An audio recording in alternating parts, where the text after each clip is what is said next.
Welcome back to BeerFormers. This is episode 63, and we're bringing you something kind of new and different tonight.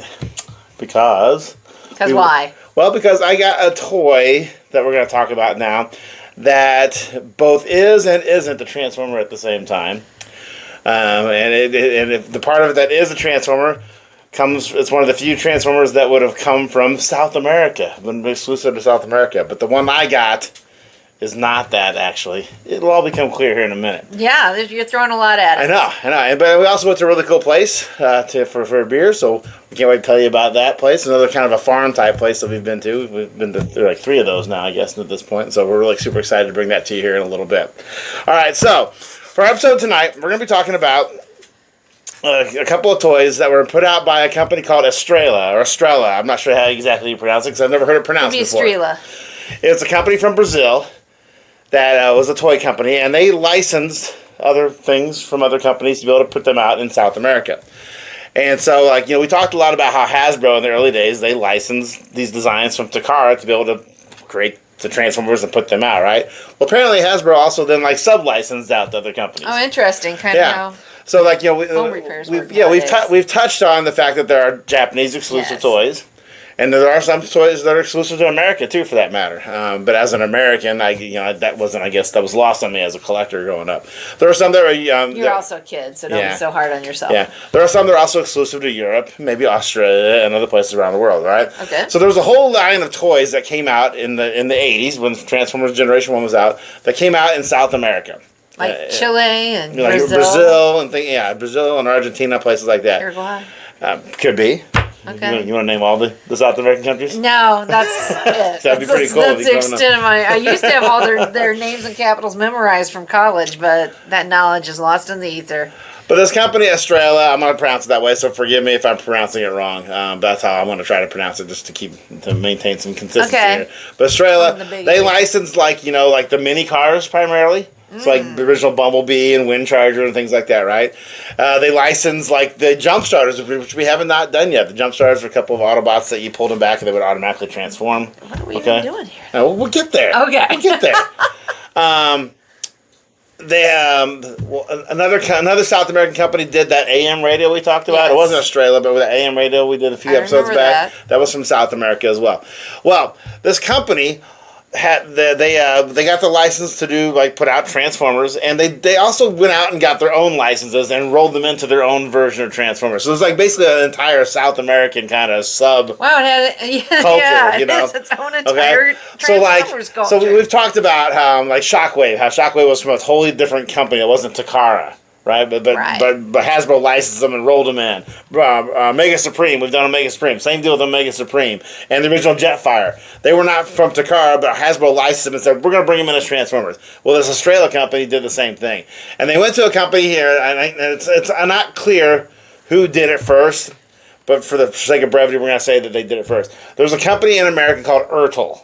Yes, I remember that company. They're famous for cars and trucks. Right. Okay?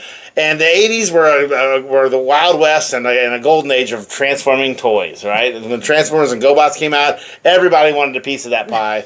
And so companies that normally didn't put out anything like that got in on it. Matchbox had these things called, I'm blanking there, but Matchbox had their own little transforming toys for a little bit. There were the Converters. No. Oh. They were something Parasites. They're called Parasites. It came back to me. The Parasites were a transforming line from Matchbox. There were the Converters, which I remember always on front center display at KB Toys back in the day. So this is how I'm going to present it. If this is wrong, we can talk about it in the comments. But it seems like Estrela licensed from Ertl these toys that were called Pow-R-Trons here in America. Okay, and the Pow-R-Trons were motorized Transformers. I'm going to bust them out here in just a second. Was there just some dice that they would roll to come up with these names that had Converters, Pow-R-Trons, a Tron and a Robo, and anyway. So we're going to get the toys out quick, just so you can start to see them. Okay, so these 2 models here. One of them, as you can see, is a monster pickup truck, right? Cool. Maybe we'll hold that up for the above cameras there. This one's called Destroyed. Now these actually are the Ertl Pow-R-Trons. Okay. So that's what I meant at the beginning, saying that they are, but they aren't Transformers, right? So this toy was put out in South America under the Transformers banner as I'm going to get this wrong here, so I got to use my little computer. Can I hold it? You can hold it, son. Okay. It was just called Pickup. Okay. It's heavy. Pickup. It's because it's motorized action. Oh, like if I pull it back, will it roll? Yeah, well, she said because there's a little gimmick to this. I don't want to blow it yet. Okay, so don't get too grabby yet. Okay. Sorry, we're not scripted here. And this toy here, which is like a heavy spoiler, Alert. It's got a big spoiler there, like a sports car. This one was put out in South America as Turbo. Now the Pow-R-Trons version of it, as you'll see here, is Turboid. Okay, and the Pow-R-Trons version of this instead of pickup is Destroyed. I guess it could be called Destroyed because I bet you that was probably taken by somebody. You can see the Ertl markings on there. I destroyed the toilet. Yes. Okay, so these were put out primarily in the turbo car here. Turbo is also the name of a GoBot, by the way, so there's probably a little bit of a, Well, there's only so many ways you can put these different words together. But Turbo seems to be put out in 2 colors. Turbo came in blue and red in South America. So this one, again, not actually Turbo, but it's the exact same toy. Okay. We've talked about this before. This confused you sometimes, right? So this whole mold here all confused. was recolored. Okay. Okay, in this case, blue and red. Put in a Transformer style packaging with Portuguese and or Spanish on it because it was sold in South America and sold as a Transformer. Although this was not sold as a Transformer in America because Hasbro did not have the rights to sell this one in America. Ertl did. You can even see the Ertl logo there on the bottom a little bit, maybe on this. All right. So why do you have a yellow one? Okay, because I just bought these on. I found this one at a toy show here nearby, and just to be able to complete the set, I found this one on eBay. Okay, so now I got to be complete, right? So. They were called I might probably butcher this one up here. If you spell it out, it's BAT-ROBO, but there's like a little accent mark over the O. So I would say Bat-Robo, maybe. Bat-Robo. Looks like Bat-Robo, okay? And the reason why was that in Portuguese, the word bat does not mean like a flying mammal. It was like a hyphenated, contracted version of a word that means to crash or to break anything. So what makes these guys cool is these guys auto transform. Oh, do they crash into each other and transform? Well, they crash into. If you notice on the front, there's like this little button that sticks out on both these. So when you push them, and they've got a friction motor that'll keep them going, and when they hit something with their bumper, they auto transform. Want to try it? So let's make sure we actually got it on the camera. Yeah, so your hands up there. So I'll do this one, and you can do the next one. Okay? We'll do Destroyed first. Let me get hit. Ah! you totally destroyed him. Don't have to smack it. Just let it go. There we go. That's cool. So it transforms into this guy who's like going, ah! Oh, that would scare the crap out of me. And then imagine driving down the road and you get a fender bender, and all of a sudden there's this giant robot coming at you. You want to try this one? Yes. This one, the yellow one's a little more finicky, so I probably did you dirty by doing that. You just gotta push it forward. It's not a pullback motor. It's like a friction motor where you kind of get it going. Hold on, let's see. That one ain't doing. The little lights aren't twinkling, Clark. Because the tire came off. Oh. Yeah. Probably something you did. Not likely. Let's see if I can get it kind of. Oh, here we go. Clark. Okay, yeah, okay. See, so I just kind of put a little bit of pressure on it and push it forward, and then we'll kind of. All right, here we go. Okay. Here he goes. Ah! It was like Austin Powers at the machine just going towards the guy, and it's going like 1 inch a second. This yellow one I've noticed does not work as well as the turbo does not work as well as the pickup there, but let's try it one more time here. Can you crash them into each other? Probably. And they would both. Oh, and then they're like fighting robots. It's like Rock'em Sock'em Transformers. Right. So 0 articulation. Oh. All they can do is this. Okay. We'll hold up there so you can see it. And then they so their fists come out, and the wheels roll against the other wheels. That's why they're able to roll at the same time. I just transformed that back. So they go forward, and they hit a wall, and they actually come back at you. Let's see if we can crash them into each other. Okay. I just want to see what'll happen. Okay, we'll see here. We're gonna try. Gotta get this wheel fixed again. But we'll just real quick. So back to the Bat-Robos or Bat-Robos, auto transforming Transformers. Come on, guys. This bumper is way too high compared to this, so they actually kind of roll over each other like that. So see what happens when you guys kiss. All right, here we go. I tried. I missed. They don't want to do it. So you don't have to actually roll them to transform. All you got to really do is hit the bumper thing on it. So you just got to punch it in. And surprise! Yeah. But it's weird because it's the opposite way. You would think, you think its head would pop up and be pointing this way, like you're like surprise, but instead it's like some of the other all the other auto transforming transformers, which are actually transformers, which we will do eventually, which will be the jump starters and the oh shoot, I'm gonna blank on the name of those guys. They're the Decepticon guys. Oh shoot, it'll come to me. I'll put it on the screen. I'm having an age moment, not Robo Chomo. Oh my god. That's a funny skit from the Rock on the Saturday Night Live. All the other ones that auto transform though, they transform and keep going forward. Whereas these are their gimmick is they hit something, they transform and they come back at you. Yeah. So these are sold. That might be kind of good. You might not see that coming. Yeah. So the Bat-Robos or the Bat-Robos, or however you pronounce it, that's their gimmick, is that they crash into the wall, they transform, and they come back at you. So, again, being a South American exclusive, they can be a little hard to track down sometimes. So that's why I'm perfectly happy having these Ertl versions of it, because it's the exact same toy. Now, I didn't tell you what this guy's colors was. So these are not from South America, but the Ertl Toy Company bought the rights to it. I think it originally Hasbro. I could be wrong because I think it is a South American company. No, I'm assuming I'm not much on legalese and stuff like that. But when Estrela got the rights to sell Transformers toys, that must have been a fairly large blanket. So they were able to go out and gather their own properties and then bring them in and say these are Transformers too. Yeah. Okay. And then Ertl bought that. No. Okay. Ertl put these out. Okay. And I'm going to guess somebody from Australia called up Ertl and said, we would like to sell these toys in Brazil. Oh, okay. And Ertl's like, sure. And then they called them Transformers. And then they called them Transformers. Okay. Yeah. There's a flow chart somewhere I could draw for Oh, you. my God. I think I need one. So it was similar to we talked those other toys like that, right? Yeah. Hasbro got the rights to sell these Takara things and come up with the idea of Transformers. And then they contacted, some other Japanese company, said, we would like to also license this toy and sell it. And are these the only two that Ertl put out? Of the Pow-R-Trons? That's a great question. I do know this.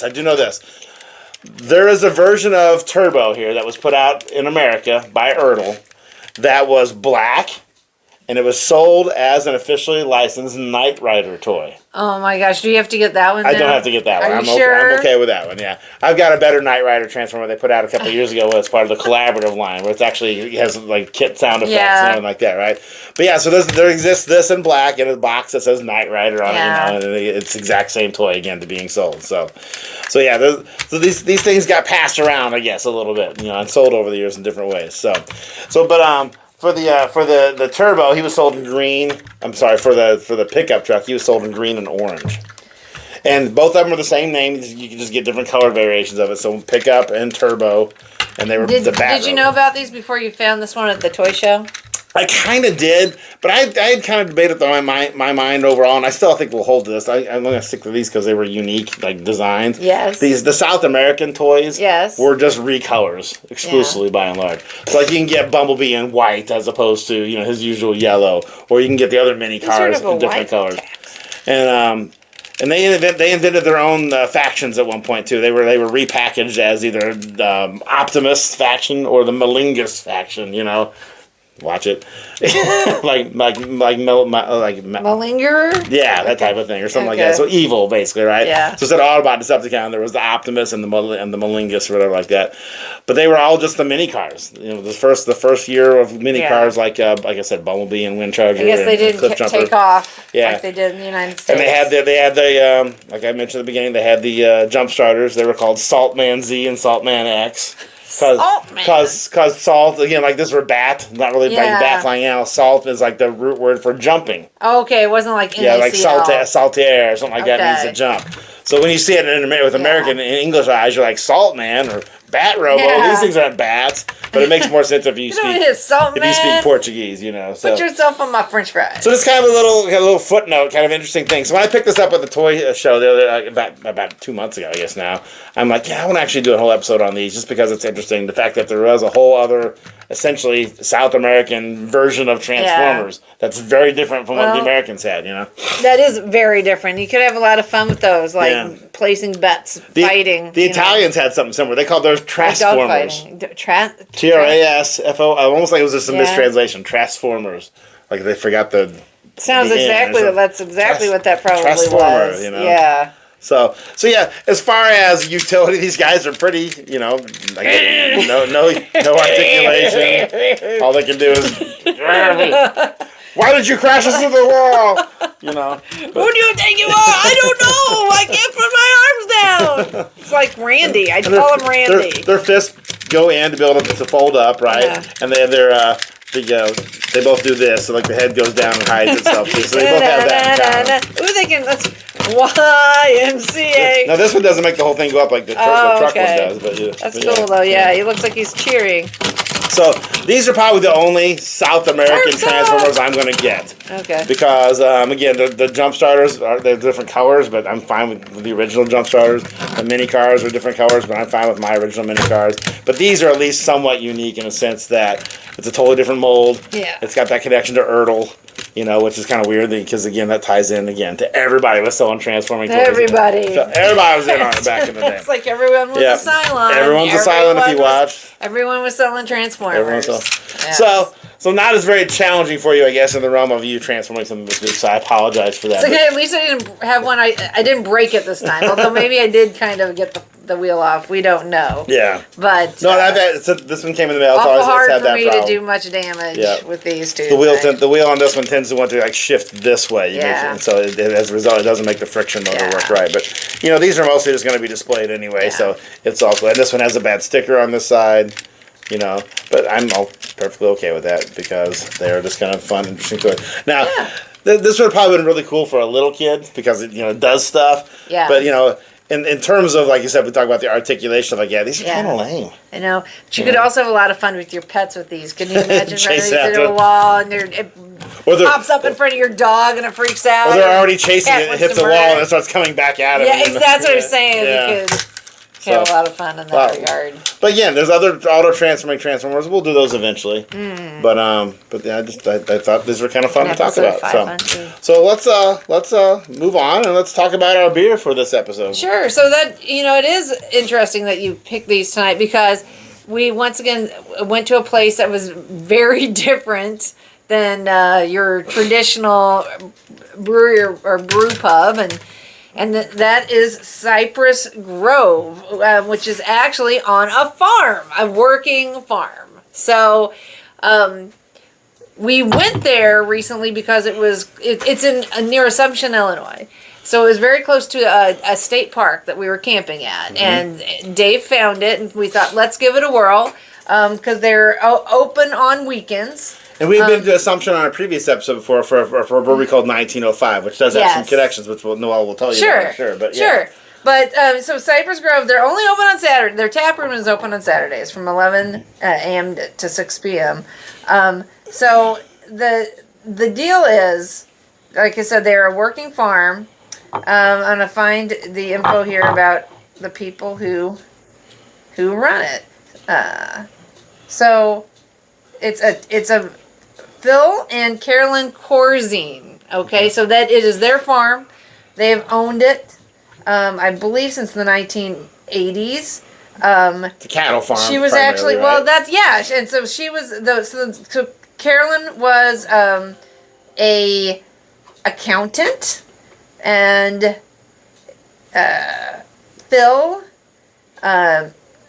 has always been in agriculture. He ran an agriculture consulting company, and they, for the longest time, didn't raise any livestock, but now they have cows, and it is, I think, let me see if I can find out what kind of cows they have. Well, while you're looking that up, I'll just talk for a second there. But one thing I found interesting is that when you look them up, and when we first looked them up while we were camping, they used to have like a store where they would sell like some of their meat products and things like that. But I think they've gotten away from that. They still have the store. Do they still have the store? Yeah. Okay, well, it just wasn't open while we were there, I guess. Right. Because I thought when we talked to them, it sounded like that wasn't a thing anymore. So. Yeah. Okay, but it's still on their website, obviously. Yeah. So.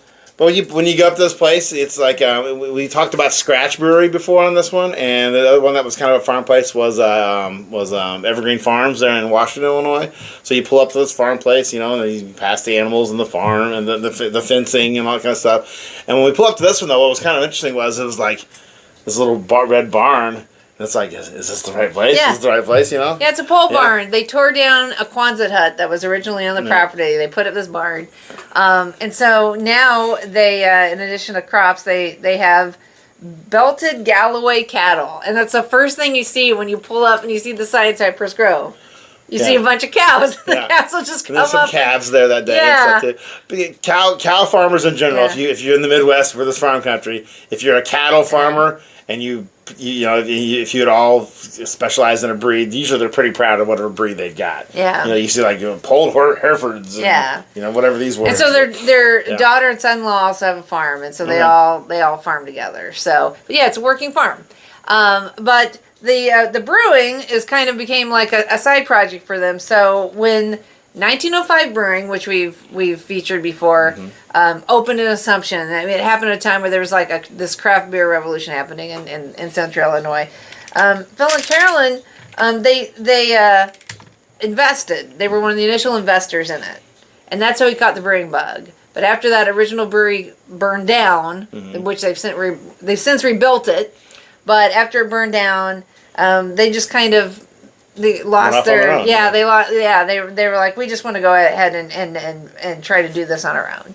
So now they brew beer right there on their farm, and so little like they got a little. You'll see the pictures, but a little barn thing attached to this barn, and you know with limited seating, probably only about 20-ish people can sit in there. Yeah. And when we got in, there was a fair amount of people already there. It's like, where can we all sit? Because there were like 5 of us, right? Right. And like you just go in the back there, and it was like you go in the back, and it's like amongst the we sat at tables, amongst But they had like hot dogs there for you to eat if you wanted to get some, and some cowboy beans. That was free if you wanted to risk that, or you could bring in whatever food you wanted. But let's talk about the beer first. Yeah, let's talk about that. They say that their beer is small batch, big flavor. That's the way they describe it, and it's very malt forward. It reminded me a lot of 1905 in the sense that they're not like giant like tanks that hold like thousands of gallons. They use a lot of the ingredients from their own farm to brew the beer, and they use their spent grain to help feed their cattle. So it's really a nice little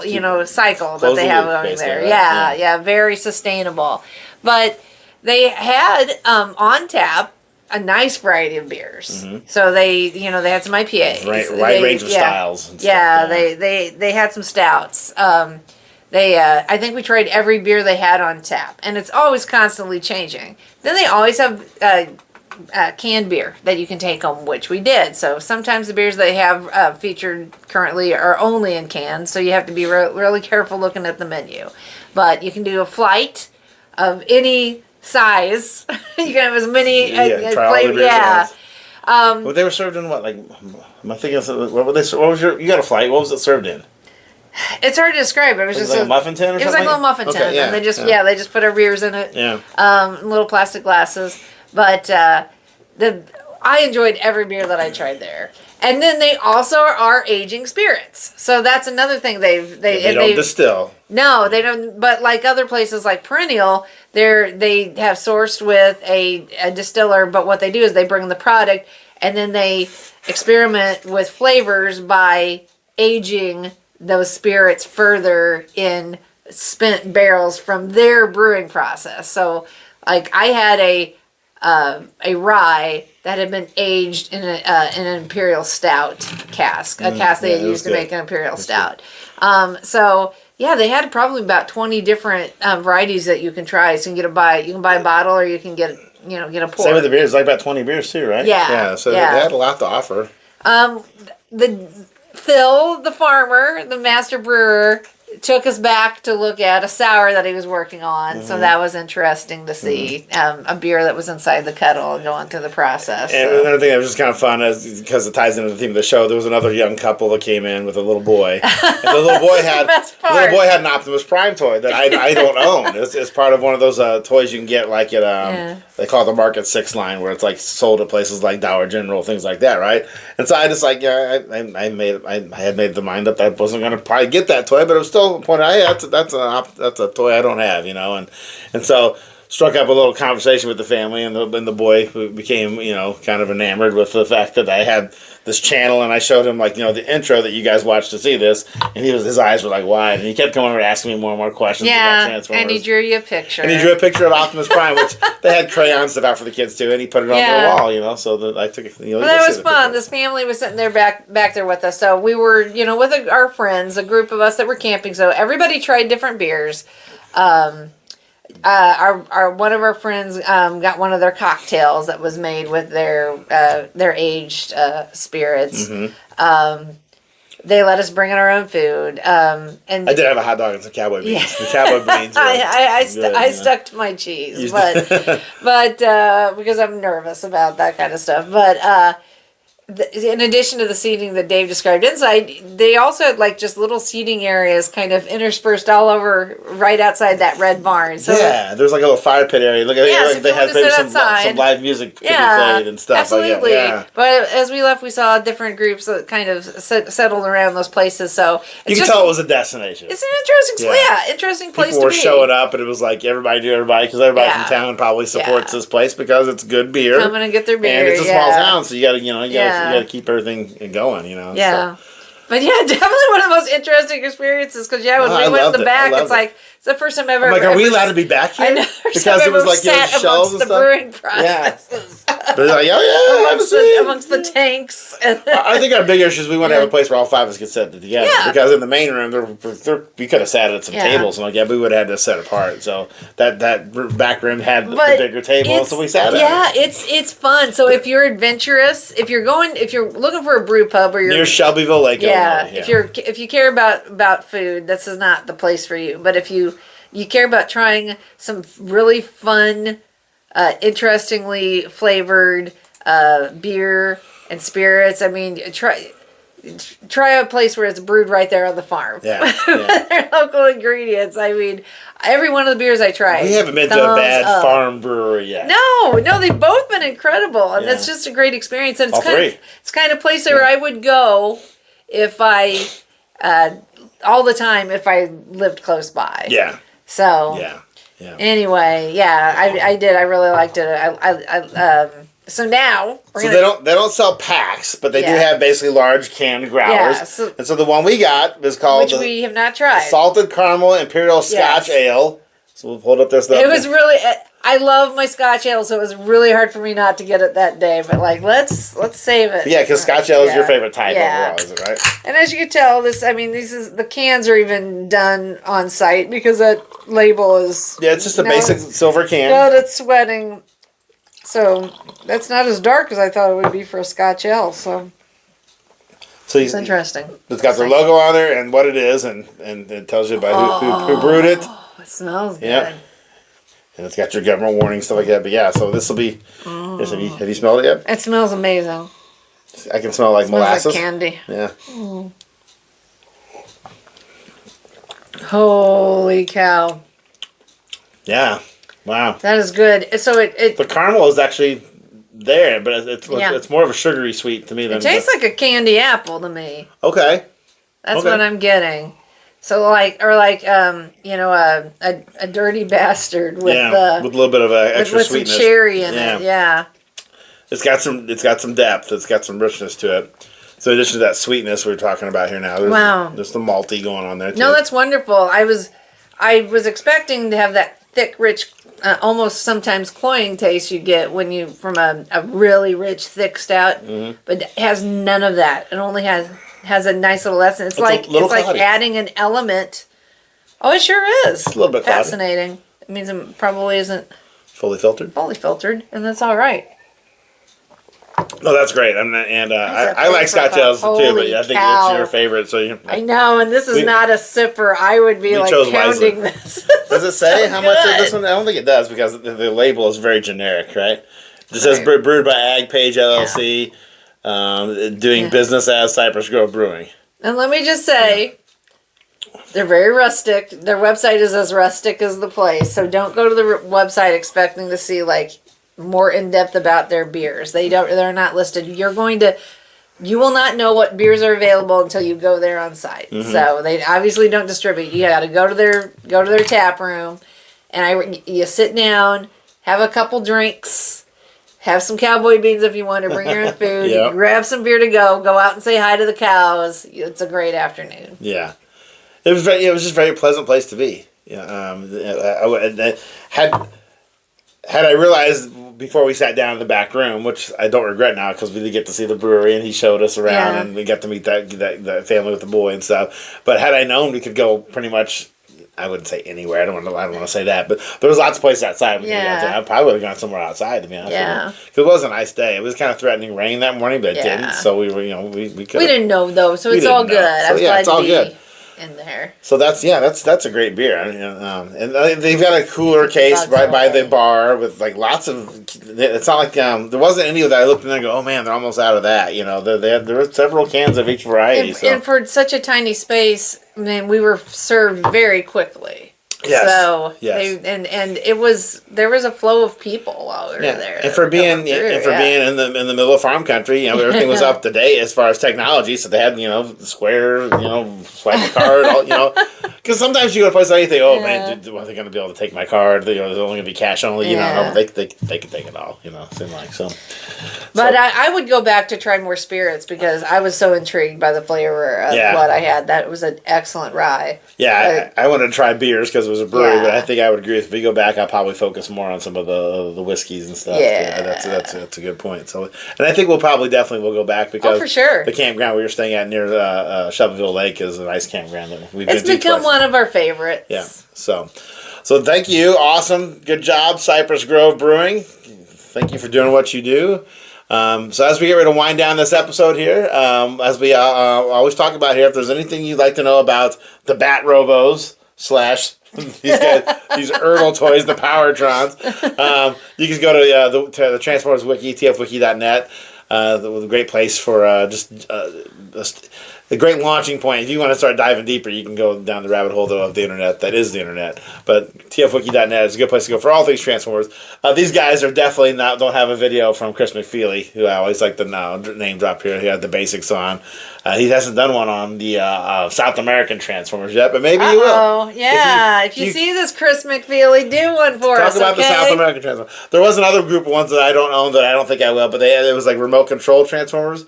But remember the remote control ones that had the cord attached to it, so it's kind of like you had to follow it everywhere. Yeah, it kind of defeated the purpose. Kind of defeated the purpose. Yeah. They had 3 of those that were part of this line, too, that were actually not from Takara. So they licensed another company's toys to put out as Transformers that had the remote control, and they would auto-transform and stuff like that, too. So you can get on tfwiki.net and learn more about that if you want to as well. But if you'd like to know more about any other Transformer that we haven't done a video on, drop us a line. We'll put it in the rotation. Like our last episode, we did Dinobot as the request of one of our fans / kids. For being honest there, but that's their favorite character. So I'm glad our kids are also our fans. Yeah, Thank so goodness. we got the shirts. Thank you Ninja Transfers for setting me up with this here. I bought them. We're not sponsored by them or like that, but it's a good product. So I recommend Ninja Transfers if you would like to use them. But yeah, so drop us a line if you'd like to see a Transformer that we haven't talked about. Or if there is a beer or spirit that you'd like to see featured, a place you'd like us to visit, a product you'd like us to drink or try, just drop us a line right down there in the comments, and we will be happy to try to oblige. Again, this is YouTube, so make sure you hit all those buttons: like, subscribe, share, get us out there. We're hovering right around 440 subscribers. We would like to keep growing that number. Oh my gosh, would we? Yeah, so help us out here. Let's get more and more people checking us out. I mean, you got to know somebody wants this riveting content in their lives, right? Every 2 weeks.